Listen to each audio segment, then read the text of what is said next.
Presenta Prolimpio. 20 años siendo especialistas en productos de limpieza. El 24 de noviembre de 2019, Luis Lacalle Pou es electo presidente de la República Oriental del Uruguay tras obtener 1.189.313 votos en el balotaje contra Daniel Martínez, a quien lo apoyaron 1.152.271 uruguayos. Llegó el banco. 37.042 votos fue la diferencia entre uno y otro candidato en la segunda instancia electoral. Instancia donde hubo 38.024 votos en blanco y 53.193 votos anulados. Prolimpio. 20 años siendo especialistas en productos de limpieza. El domingo 27 de marzo del 2022, los uruguayos nos vimos obligados a volver a las urnas para decir sí o no a la derogación de 135 artículos de la Ley de Urgente Consideración. Tamara Pereira. Esta ley, que para el gobierno es la ley madre de todas las transformaciones planteadas, ha sido cuestionada por la Central de Trabajadores, una serie de organizaciones sociales y el Frente Amplio, quienes impulsaron la recolección de firmas para derogar los artículos que vimos uno a uno en los capítulos anteriores. Baitam, bienestar natural. Más de 700.000 uruguayos respaldaron esta iniciativa, que para prosperar debía recibir el domingo el apoyo de la mitad de los votos válidos más un voto más. De acuerdo al escrutinio primario de la Corte Electoral y por tanto sin tener en cuenta los 36.080 votos observados que aún no se han escrutado y que seguramente no tengan una incidencia significativa, ya que seguramente sigan la lógica de los 2.263.122 votos que ya conocemos. Para que el sí rosado estuviera derogando los 135 artículos cuestionados, debería haber alcanzado 1.090.654 votos. Es decir, le faltaron 25.653 voluntades. Cafetín, un producto Tinkers. Para que la comparación con el balotaje sea aún más clara, en el escrutinio primario en 2019, la diferencia entre Luis Lacalle Pou y Daniel Martínez fue de 28.866 votos, apenas 3.000 votos más de lo que le faltó al sí, lo que claramente habla que cada una de las partes se mantuvo intacta en estos primeros 2 años de gobierno. Pasaron 2 años y 4 meses y no se registraron mayores movimientos en el electorado. El Uruguay sigue siendo un país de dos mitades casi idénticas, con una diferencia entre ellas que no supera el 1% de la población y con un sector minoritario que no toma partido por ninguna de las partes y que también se mantiene estable. Claramente hay ciudadanos que se identifican con cada una de las dos mitades y que sienten una pertenencia a ella que va más allá de las medidas y las acciones que pueda cada sector impulsar. Hay también ciudadanos que, sin manifestarlo abiertamente, sin cerrar la posibilidad incluso de cambiar su voto de un bando al otro, acompañan a cada una de estas opciones de manera casi que obsecuente. Pero hay también ciudadanos que no sientan la representación de ninguna de las dos partes y que no encuentran ningún grupo alternativo que los nuclee. Ese sector de la población tal vez entre sí no tiene muchos elementos en común y encuentra solamente 3 opciones en una instancia electoral. Una es no participar del acto y pagar la multa correspondiente. Otra es el voto en blanco y la otra es el voto anulado. En este plebiscito, el voto en blanco dejó de ser una opción real para estas personas, ya que votar en blanco tenía el mismo valor que el voto por el no. Por tanto, ese voto en blanco no tenía razón de ser, más allá de que, como ya lo viéramos, hubo un grupo que lo promovió, el que lidera el doctor Gustavo Salle, y lo hizo como una forma de marcar distancia del gobierno y al mismo tiempo de asegurarse la eliminación de la bancarización obligatoria. Pero además de Salles, hay un grupo de dirigentes nacionalistas, entre los que se destaca la escritora Mercedes Vigil, que llamó al voto en blanco. También lo hizo como una forma de marcar un descontento, en este caso con la tibieza que consideran ha tenido el gobierno para realizar cambios más profundos.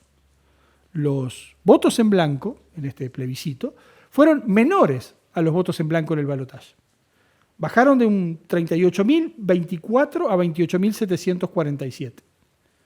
Pero estos casi 10.000 votos menos, 9.277 para ser más exacto, deben considerarse en un universo de votantes diferente, menor, ya que en noviembre sufragaron 2.432.801 uruguayos y el domingo lo hicimos 2.299.202.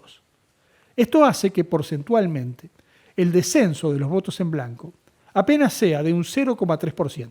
La baja de 133.599 votantes entre el balotaje y el referéndum es otro elemento a considerar, y en esa consideración debemos ser cuidadosos y no tomarlo como una baja específica por el desinterés en el referéndum en sí, ya que si comparamos el porcentaje de votación, que este domingo fue del 85,65%, supera el 83% del último referéndum anterior. La baja en el número de votantes es un dato que se ve a simple vista.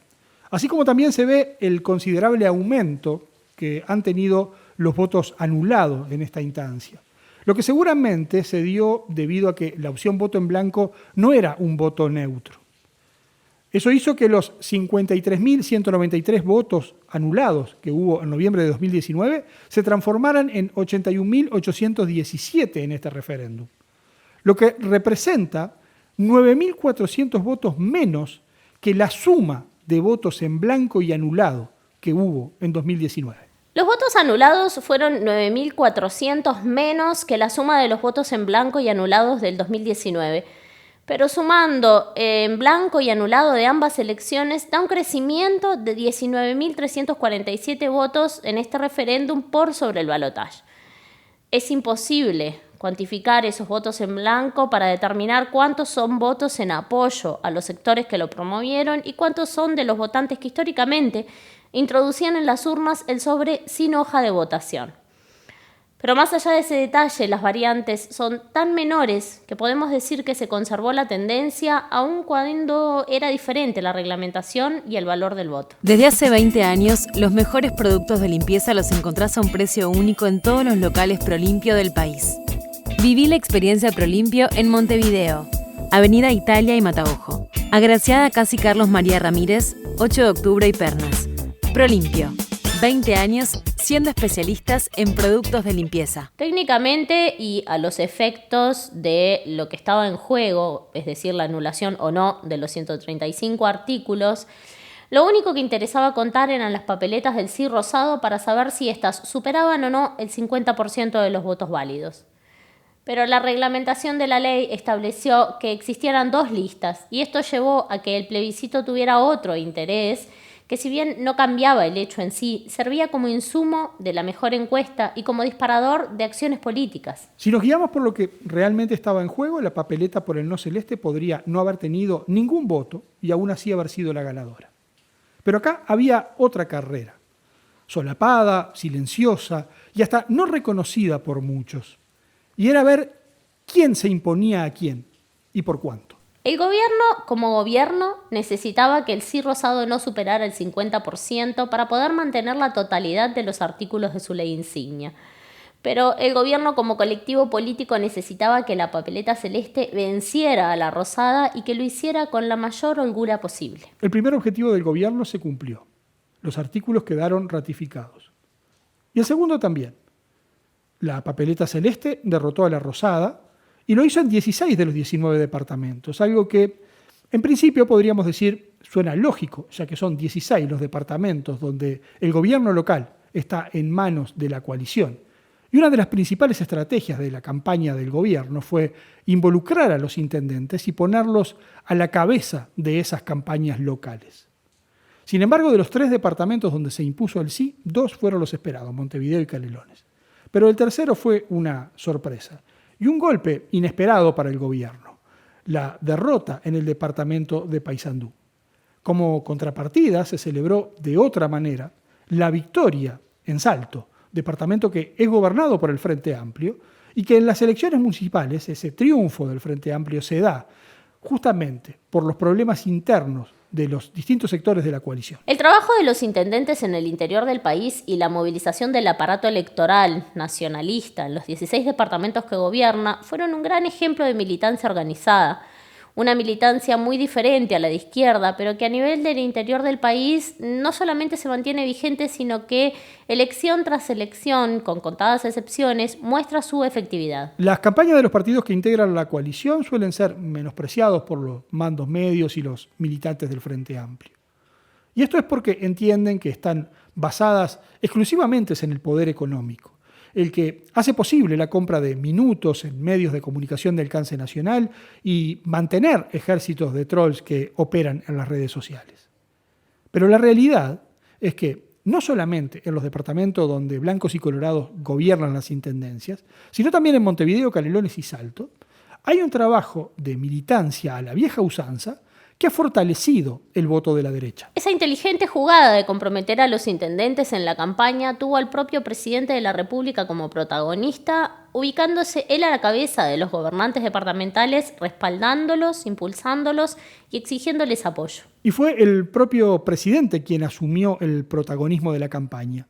Y lo hizo en momentos donde daba la sensación que la tendencia, que parecía muy fuerte para el no celeste, comenzaba a torcerse y por tanto entraba a peligrar el alcance de los objetivos trazados por el gobierno. Caminando al filo de la legalidad y exponiéndose al todo o nada, el presidente marcó la baja de los debates, quitó del medio a los segundos y se ubicó en el centro del tema. Pero antes de eso envió a sus socios de la coalición a los debates en otra interesante jugada estratégica, ya que los obligó a trabajar en defensa de la ley y los expuso al desgaste sin que esto rozara a su partido. Cuando apareció en conferencia, se plantó firme en su rol, mostró claridad, firmeza y convicción en sus dichos y no tuvo ningún problema en jugar chicanas políticas, como no dar espacio a la respuesta, hacer como que no existía uno de los temas más flacos de defender, como lo es la paramétrica que marca la suba de los combustibles, cuando en campaña había prometido bajarlos,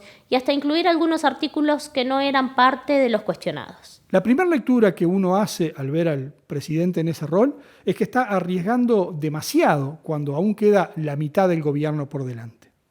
Pero lo que normalmente no vemos es que el desgaste que él pueda tener ahora es el mayor escudo que le pueda dar a quien termine siendo su candidato. O sea que no debemos olvidar que no hay reelección y que el candidato que apoye el herrerismo será un candidato a construir.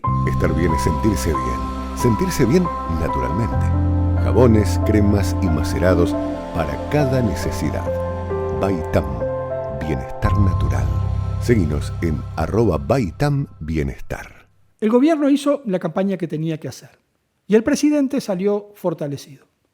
Salió fuertemente fortalecido entre quienes tenía que ser fuerte, que es la mitad de la población que lo votó.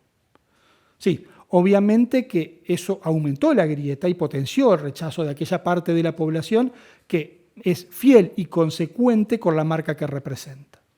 Pero entre quienes no lo votaron ni lo votarán, que no radicalicen su postura, el presidente habrá dado un paso importante en ganarse el respeto y la valoración que mayoritariamente no tenía del otro lado de su electorado e incluso dentro del suyo propio en tiempos del proceso de la campaña que lo llevó a la presidencia. El presidente aparece como el gran ganador de esta contienda, más allá de que las urnas lo ponen muy lejos de los altísimos índices de aceptación que daban las encuestas.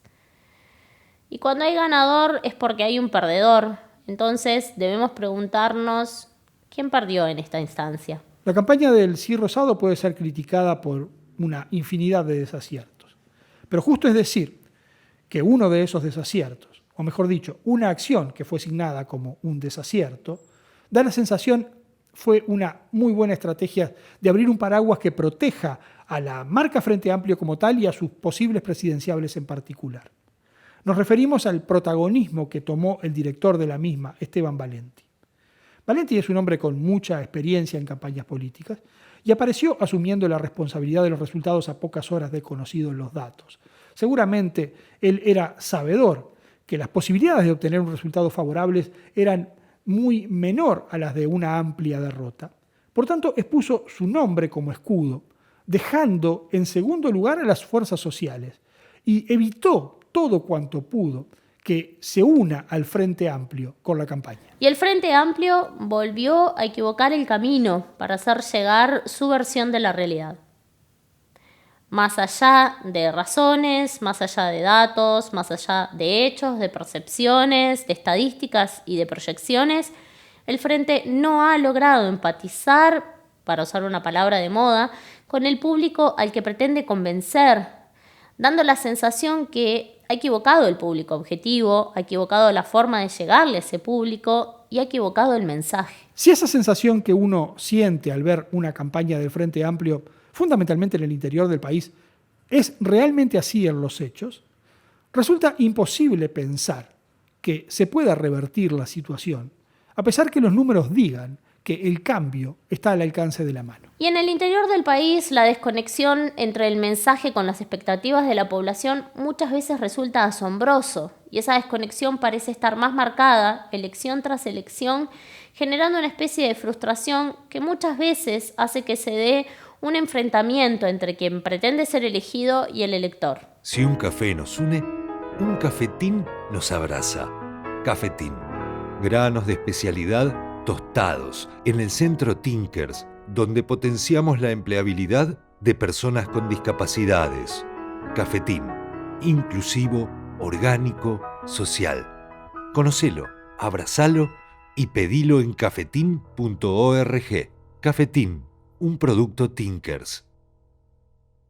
Unas horas antes de iniciada la veda, varios contactos en nuestras redes sociales, claramente identificados con el Frente Amplio y la campaña del sí, comenzaron a compartir una imagen en la que se mostraban dos pósters de vía pública, uno de la campaña del no y otro de la campaña del sí, donde el cartel de no decía en defensa de nuestros derechos y el del sí decía en defensa de tus derechos. Precisamente esa idea que se buscó transmitir como un valor hacia el sí, entendemos sería el germen del problema.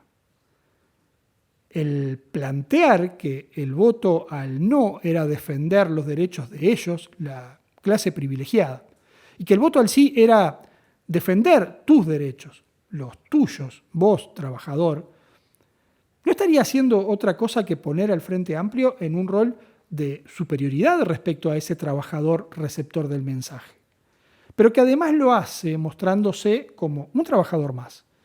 Por tanto, el Frente Amplio, que es un vecino más y que se ubica en ese lugar, da la sensación de tener la verdad revelada en ese mensaje publicitario que transmite, de saber cuál es la receta para solucionar lo que entienden son nuestros problemas.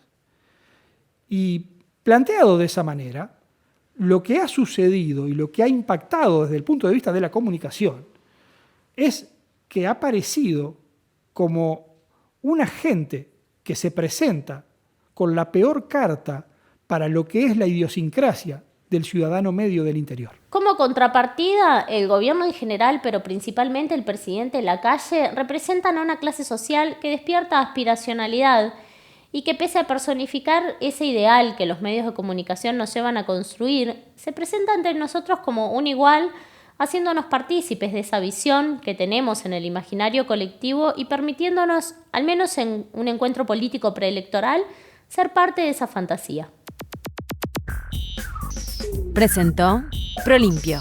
20 años siendo especialistas en productos de limpieza.